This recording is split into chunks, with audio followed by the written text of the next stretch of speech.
So welcome. I'm going to just start by asking you to introduce yourself, Charlie. Yeah, hi, I'm Charlie Holland, head winemaker at Gusbourne. So can you tell us what your job is, like what it entails? But I want to first off start out like how you got to where you are. What's your history in wine? Okay, so I got involved in wine about 20 years ago. I did a harvest in McLaren Vale in Australia, and by chance, really, I think my sister was living over in Australia at the time, and I had the opportunity to go and work in a vineyard. Absolutely knew nothing, sort of baptism of fire, but completely fell in love with the land, the process, everything else, and came back actually and decided to retrain as a winemaker, and then spent a number of years working abroad in a few different countries around the world. And then the opportunity came back to work in England, and I came back to England about 10 years ago. And to be honest, I never thought I would be making wine in England. I always thought it was my passport to somewhere sort of new and exotic. But to be perfectly honest, it's so exciting what's happening here in England. It really is. I've been very lucky with the timing of things, and I couldn't think of a more exciting place to be making wine at the moment. So that's kind of how I got here. Did you grow up in England? Yeah, I'm from the Midlands, where they don't have a lot of grapes. So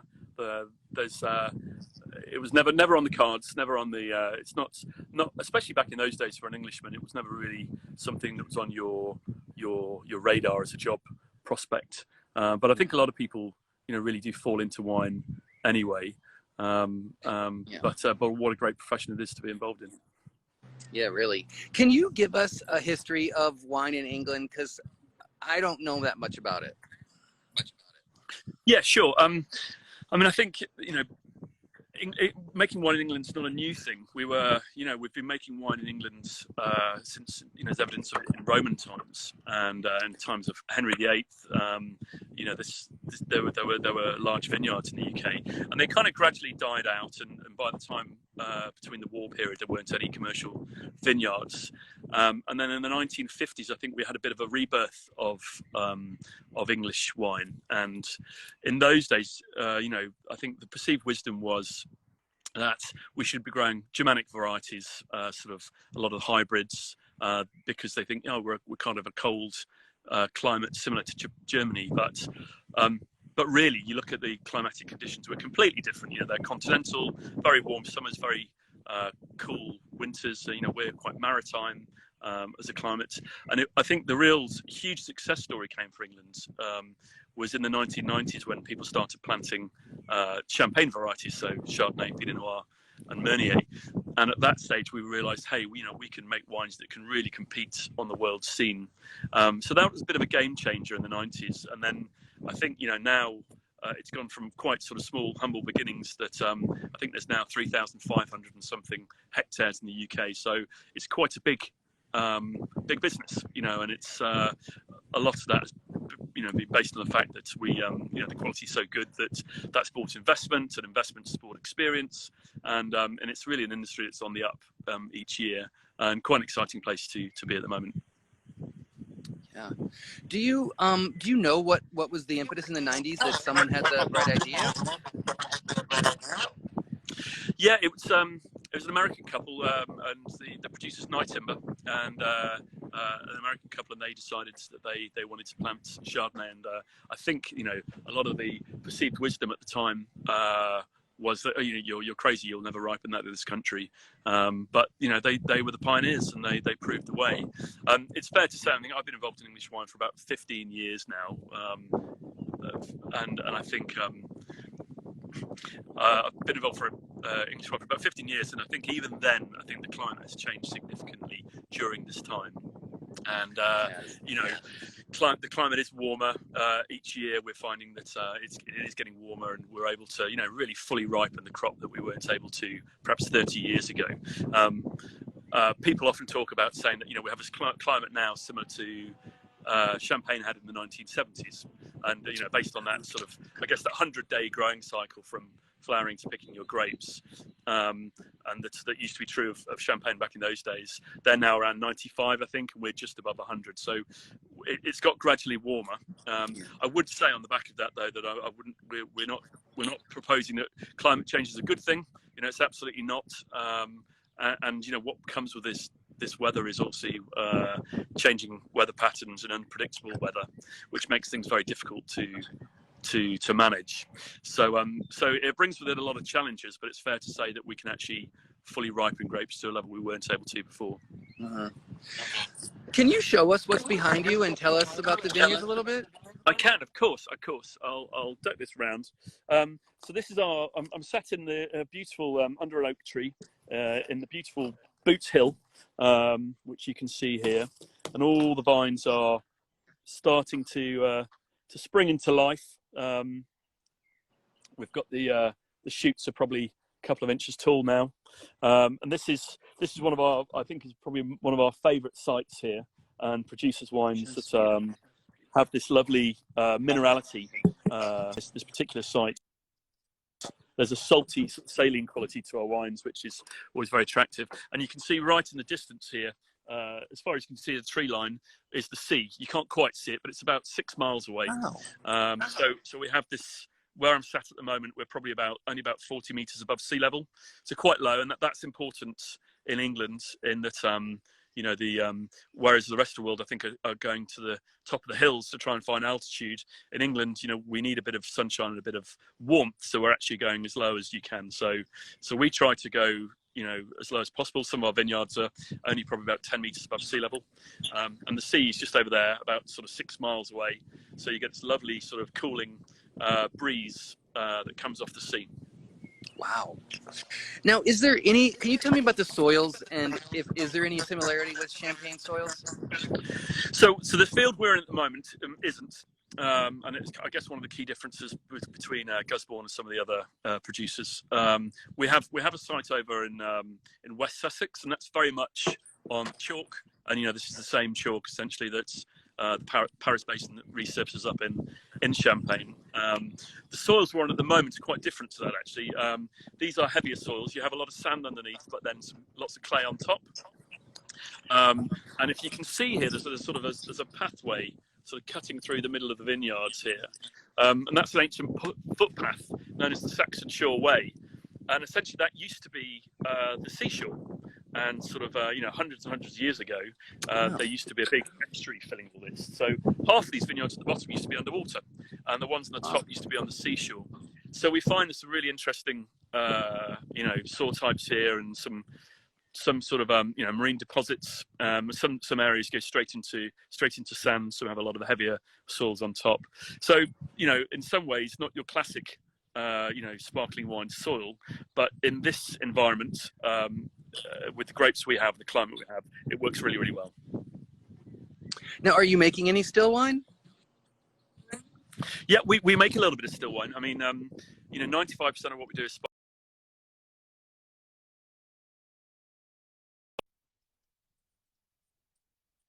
really, really well, and that's what we want to focus on. But increasingly, there's lots of people making some really great still wines, and because we grow Chardonnay and Pinot Noir, we have some heavier soils. We also grow a lot of Burgundy clones here, as well as the Champagne clones, that generally are lower yielding, and so you get a bit more ripeness and intensity of flavour for sparkling wine. But also, because we have Pinot Noir and Chardonnay, heavier soils, Burgundy clones, it makes sense that we should try to make a bit of still wine. So we make still Pinot and still Chardonnay, small production, and we have a rule that we don't make it every year. If we find ourselves, if it's particularly a cooler year, which are very good for sparkling wine, and we find that you have to, chaptalize, deacidify, fine, then we'd rather not make the product in that year because it'd be perfect for sparkling wine.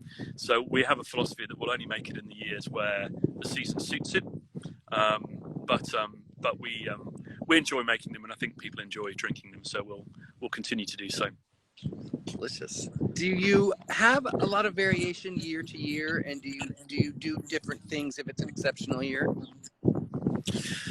Yeah, I mean, I think we have lots of, I guess we try to get to the right parameters within the vineyards and pick them at that point.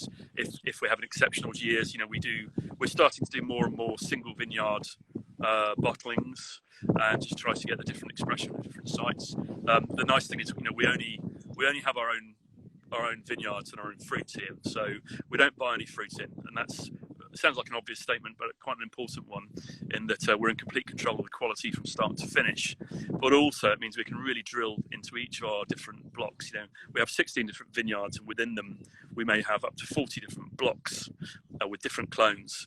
And where possible, we will pick everything separately, ferment everything separately, and then at the end of it, and then do the blending. And we may have 100 different tanks and maybe 150 different barrels, and we use these to construct our blends. But in exceptional years where we do have these specific plots that are excellent, we'll make some individual bottlings from those, and that, again, probably more of a Burgundian approach than a Champagne approach in some ways. Okay. Someone asked, do you have saline soils? You did mention salinity. Does it get in the soil, or it's more in the air? I think it's not really the soils. No, I mean, I think this is the question about where the minerality comes from, and this is the key one. Is we don't really have elevated salt levels other than what you'd imagine. So obviously it's clear that you can't pull the rocks up through the vines into the grapes, but there's something in this, the sites, the terroir effect, that each year certain blocks just seem to really exhibit these certain characteristics repeatedly. I don't think it's necessarily a soil thing from the analysis I've seen. You do sometimes get a bit of a salty twang in the air, but again, I'm not convinced that would work its way into the grapes and the wines. So not entirely sure. Lots of hypotheses about where it could come from, whether it's from the yeast or the wine or nutritional levels, but we the jury's out. But I guess we just know that we get some exceptional wines that really exhibit these sort of characteristics from here. That's what is fun for me still, that we don't have all the answers yet, even though science is so advanced. There's still a lot of magic out there. Yeah. Can you talk about your market? Like, how receptive are the British to your wine? And I mean, I can talk a little bit about America. When I mention it to people, they're very open to trying it. You don't see a lot of it yet, but starting to. And I think that it's bubbles, but it's also people are familiar with Britain. How do you see the market? Yeah, our biggest market's the UK, and I guess it will continue to be for the time being. I think we've gone through a bit of a change in the consumer psyche over the last 20 years. That I think people used to sort of say, you make wine in England, and or they hadn't had a great experience, sort of thing. To, I guess, in the last 10 years, 15 years, people say, oh no, English wine, it's really good, to the point where now it's accepted and people say, no, we make really good wine here. So it's available in a lot of the supermarkets, and it's quite widely distributed. So I think where it's distributed, our main success story and where we sell most of our wines is through sort of high-end restaurants and the Michelin star places, where I think the sommelier community have always been really supportive of the English wine, and they really put it under people's noses and got people to try it, which is the most important thing in the early years. So I guess there's a lot in fine dining and the on-trade, but it's becoming more and more widespread. I think abroad we find the same. We're exporting to, I think, English wines in about 40 different countries now. We're exporting to about 17, and the US is our biggest and most important one. And we find that as you say, the reception. What I love about the American people when they try it is they're really open to new experiences, and say, okay, great, I'll try it. And we've found the countries, I guess, where it works really well is where we have a good connection. We have a good relationship, and I suppose the relationship long-standing between America and England is great. And I guess there's an association with Britishness that people like there, that you associate Britishness with luxury, with attention to detail, quality, prestige.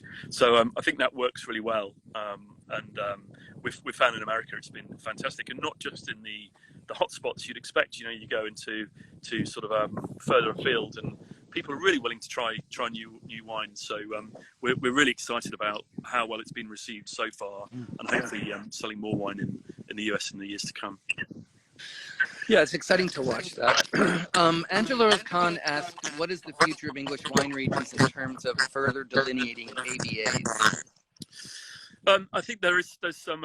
It's a bit of a contentious topic in some ways. I think there is a Sussex PDO, for instance, which has been introduced at the moment. I think for us in particular, especially when we're going abroad and we're speaking to new markets, we want to be selling English wine, and we want it to be the category, and I think that's most important, and that should trump things. And when we do a lot of work together collaboratively, and when we go abroad as team GB really, and that's probably at my stage, our stage, I think the most important thing.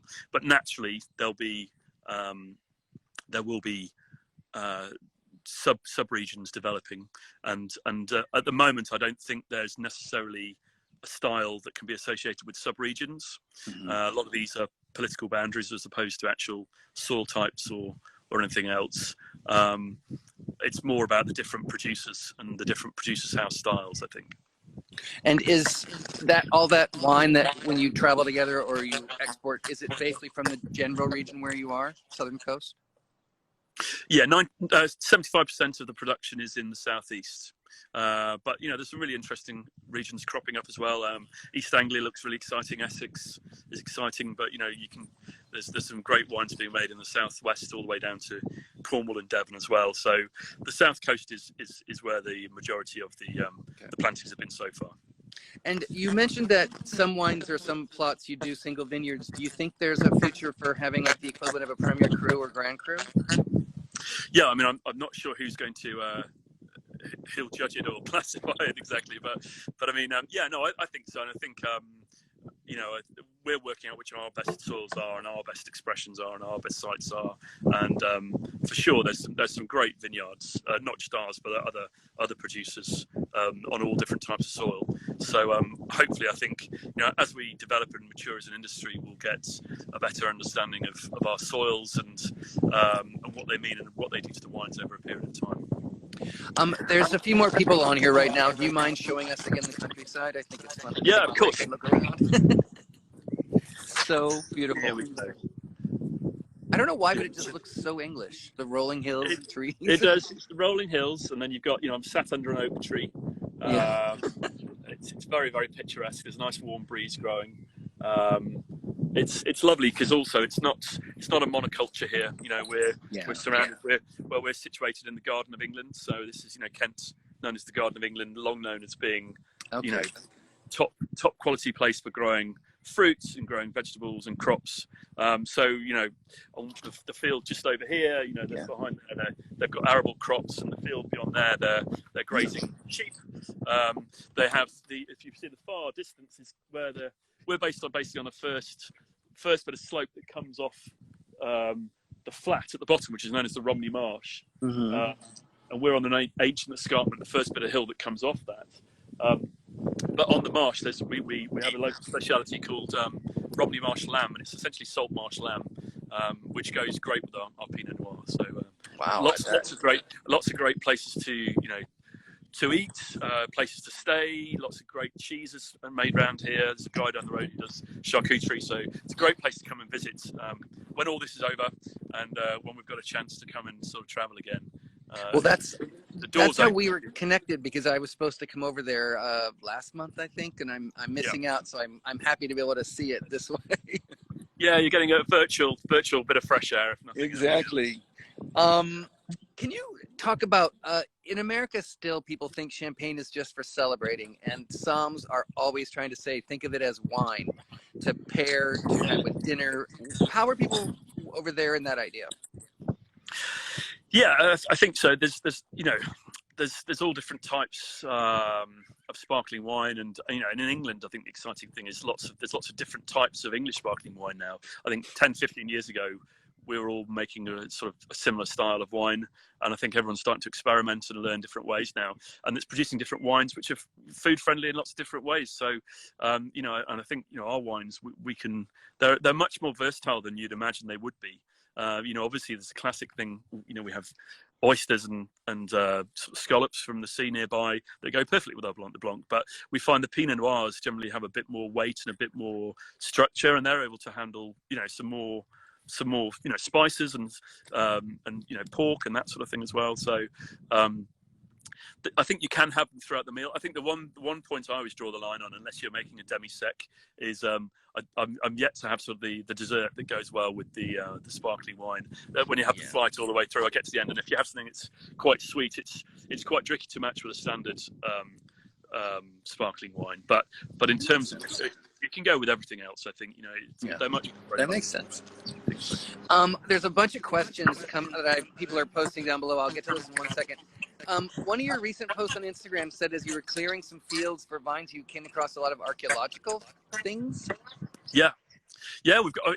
I mean, this part of England's fascinating in terms of the coolest thing I think we've found. I mean, we find all things like musket balls, and, you know, one of our fields is called Bomb Field because it has a big crater in where we think it was an exploded bomb that they, you know, when the German planes used to go back across the channel, they used to drop off all their bombs before they went over the channel. So there's all, you know, lots of interesting stuff there. But I think the most interesting thing we found here, there's a guy with a metal detector, and he goes around and he finds all these cool stuff and tells us the stories, but and writes it up all for us. It's amazing. But he found a Neolithic flint. So he found a sort of a stone that was used by, you know, Neolithic man when essentially stopped being nomadic and they stopped moving around and stayed in one place. They used this tool. So I think it was 4000 to 2000 BC. And they used this tool to either take the skin off animals, the fur off animals, or the scales off fish. But, you know, that was at least 4,000 years ago. Wow. Essentially, people have been farming this piece of land. So it gives you a real humbling feeling that you are just a custodian for a very small part of time. Incredible. So it's yeah. There's amazing things in the soils here. Okay, I'm going to ask a few questions now. Do you ever have sheep or other animals in the vineyard? We don't. We have there's a shepherd who operates on the estate here, but we don't use them to take care of the grass or anything else. I know a lot of people do. We haven't to date. I'm just a little bit nervous they're going to eat the wrong bits. But all right. Somebody asked, and people pop in and out of these things, so I hope you don't mind being a little repetitive. Of course. Can you speak of your soils again in comparison to Chablis and Champagne? Yeah, sure. As I was mentioning before, I think you know, we have got some soils over in Sussex that are on the chalk and are sort of very similar to the soils that you'd find in northern France and in Champagne. The soils you're actually looking at now, you can kind of see if I sort of pan around. These are not your sort of classic chalky soils here. These are heavier soils. We have a sort of a sand base underneath with lots of clay on top, but essentially there's a pathway running through the centre of this vineyard and all of our vineyards that's called the Saxon Shore Way, that used to form a coastal pilgrimage route in Saxon times all around the Kent, and that actually dissects the middle of this vineyard, and what that means is at some point in time the land, half the vineyards you can see behind you there, were actually underwater by that tree in the background.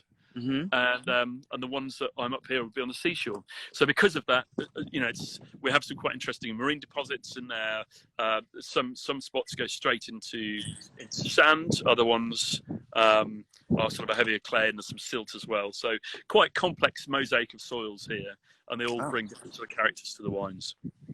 A journalist friend of mine, Becky Sue Epstein, asked, why do you, and I wondered this too, why do you say English wine as opposed to British wine? It's a complicated one. Political one, maybe? well, no, I mean, British wine, there's a technical term for British wine. British wine is essentially made wine. So that's It's wine that's brought over, juice that can concentrate that can be brought over from any other country and made over here and bottled. And it's generally the stuff that's at the bottom of the shelf of the supermarket, so the cheaper end of the wines. And I think there's an association in England when you say British wine. Some people will say, "Oh, okay, so that's the cheap stuff." So we kind of wanted to say, well, actually, it's English wine. But you're absolutely correct. And when you go to the States, for instance, English just doesn't have the same ring as Britishness does. And British is what people really want to talk about and what sells. So we generally talk about being British when we go abroad, and we talk about English when we're at home. So it's a bit of a sort of complex sort of tough subject, but we would like to sort of reclaim the term really. So British wine should mean wines made from grapes grown on our shores. But I do think there's something about people, you have to pause to think about it, but we do know Britain and then England within there. So in a way it does delineate an area. So it's understandable. Yeah. And there's great Welsh wine as well. Welsh makes some great wines. Oh, really? Okay. How does your hours of sunlight per season compare to Burgundy and Champagne? I think we get less. I mean, we are, we're at that, where we're sat at the moment, we're on 51 degrees north, so we're at pretty much the northern limit, I think, where you can really grow grapes successfully. So we don't have the same sort of temperatures, and we don't have the same sort of sunlight. I'll take you down and have a look at some of the vines if you like. Oh, I'd love that. That'd be awesome. Where are you? Is that a little viewing room or a tasting deck? Yeah, we have a decking where we hold tastings, and it's beautiful. It's beautiful, yeah. But if you can see here, these are our vines. Can I show you there? Wow. Charlie, if you want, there's a little arrow. You can turn the camera around. You can focus it and look through it easier if you want. There we go. There you go. Okay, perfect. Thank you. Yeah. So here you can kind of see the vines here, but the actual top wire, which is up sort of here, is about 2 meters high. So obviously that's quite different to what you'd find in somewhere like Champagne or Burgundy, which are obviously usually about 1 meter high. And what that means is we get this, the canopy goes all the way up 2 meters high. And that's one of the tools we use in this country to sort of maximise our photosynthesis, because we know we're not going to get the sunlight that you would do there. So you need to make sure that you capture every single drop that you can possibly get by having a bigger canopy. And where are your vines right now? Are you bud break? Yeah. We're you can see here we're about 2 inches. 2 inches. Yeah. Okay. 1, 2, 3, 4 leaves on the top. Someone asked about irrigation. Do you irrigate? Is it allowed? No, no, I don't think it's allowed. But I mean, besides that, the one thing we have lots of challenges, I think, in the UK. It's a damp, cooler climate, that sort of thing. But water's not one of them. Okay. So I mean, occasionally you do have a summer where you do need we have a bit of a drought sort of thing. But water and water retention is not a problem we have in England. So we've never irrigated here. I've never heard of anyone actually doing that. Okay. Another question, someone asked about pricing. I can't remember exactly how much the ones I've had cost. Can you compare them to Champagne, and will it get, as the market grows, will the price become down or up, or where will that go? Well, I mean, at the moment, I mean, I think English wines in general are priced. The way I like to look at it is quite often they're sort of vintage wines or equivalent of vintage champagnes for the price of a non-vintage champagne. So a lot of them are around the sort of in pounds, sort of £30 sort of mark. Ours are slightly sort of higher than that. Again, I think it depends on sort of to my mind, it's all about value for money, I guess. Yeah. I think value for money doesn't mean cheap necessarily. It means, is it worth the money you're paying it for? And we really do believe that, in England we can make some outstanding wines that can rival some of the best wines from around the world. They're not cheap to make if you're doing the traditional method in a challenging climate to do that. So they are, I'd say, that sort of price point at the definitely below vintage champagne, but probably at the standard sort of non-vintage grand mark level. Right. Frissom on here said they've been told that Gusbourne actually prefers cooler vintages despite your location. Do you agree with that? Yeah, we do.